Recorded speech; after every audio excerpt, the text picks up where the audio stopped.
Hey, welcome back. Today, we're going to talk about rallying and what that means because oftentimes people are a little bit surprised about it and then they think sometimes something else is happening when it's really not. So, we're going to talk about the rallying phenomenon today.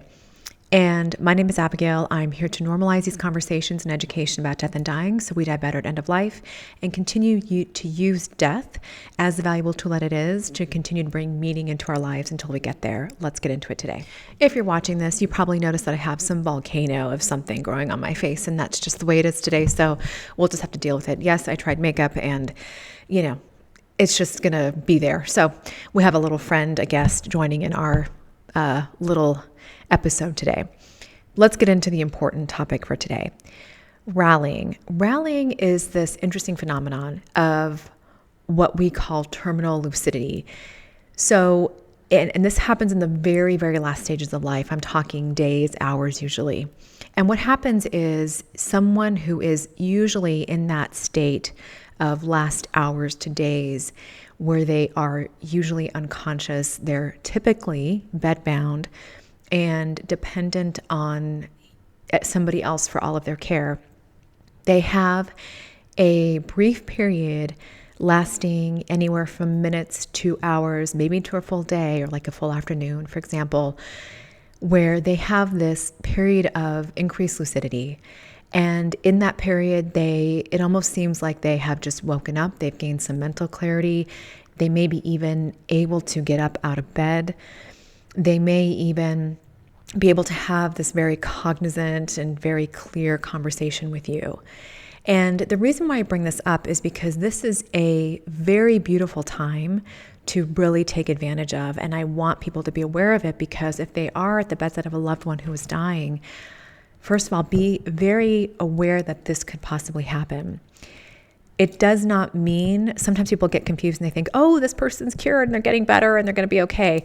I know miracles happen and I'm not going to sit here and pretend that they're not going to happen. And sometimes funky things happen and, maybe they could be better, but most of the time, this is really in the terminal stage, very short-lived, and really you expect this to be a very brief period of time, brief period of lucidity. But what I want you to do is to make the most of it. So when this happens, to be aware first and foremost that this is going to be a very brief period and to know that the death is impending. It's going to be around the corner, usually within the next hours to the next day, and be prepared for that coming. What do you do? Well, depending on the level of lucidity, I would definitely take advantage of this and say the things that you want to say to that person again, even though if you've already said it. Have a moment that's really special, whether it's sharing a moment or sharing a memory, holding a little type of special time, whether it's with you, your loved one who's dying, and other family members. Bring the pets to the bedside, bring the kids, the grandkids over, any other loved ones, friends, and family members that are part of your circle, and make sure that you really make the most of that time. It's also really important to ask them, is there anything that's really important to you before you die? Is it important that you get some resolve for something? Do you want to bring a spiritual or religious person in to help you with something, help you, kind of come to terms with some things, whatever it may be? Involve your hospice personnel. At this time, you should have hospice involved, and maybe have the social worker or spiritual care counselor come in and work with them on something if they are struggling with something, emotionally, spiritually, whatever it may be, and allow them that time to really work on healing whatever it is that they need to heal from. And also, be aware too that sometimes people confuse this time also with a terminal agitative state. So sometimes it may look like someone may wake up and that they're trying to get up out of bed.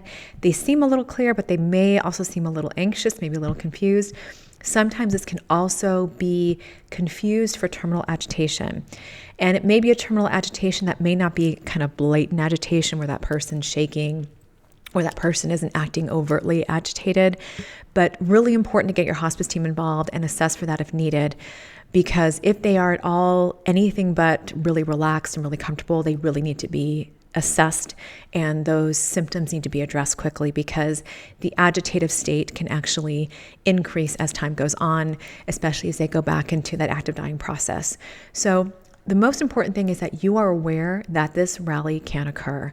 You're aware that it usually is a very short-term incidence of terminal lucidity that occurs usually within the last hours to days before death. Be aware that it's a very short amount of time that you can have this, so make the most of it. And know that death is around the corner most likely. Again, being aware that other things can happen sometimes. Make the most of it for that person.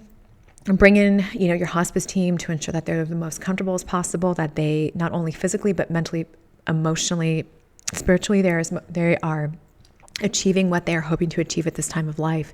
Bring your family members around, say what you need to say. Take advantage of that time because it's really finite, it's really special, and it's going to be very short-lived, and make the most of it with them. And also know that sometimes if you're starting to see some agitation, make sure you continue to involve your hospice team there, because it could be some terminal agitation that we are going to need to be prepared to treat completely to ensure that this person remains comfortable in the very last stages of life. Let me know if you have questions. I have seen this happen, and I have seen beautiful memories created out of them when the family was prepared in particular for something like this, and it was just very meaningful to them. So I would hope that if you get this chance to experience, whether it's for yourself or with your loved one, that it can be one of the most meaningful times in your life and in their life. I really hope that for you. I'll talk to you soon. I'm Abigail, continuing to normalize these conversations and education about death and dying so we all die better at the end of life. I'll talk to you soon.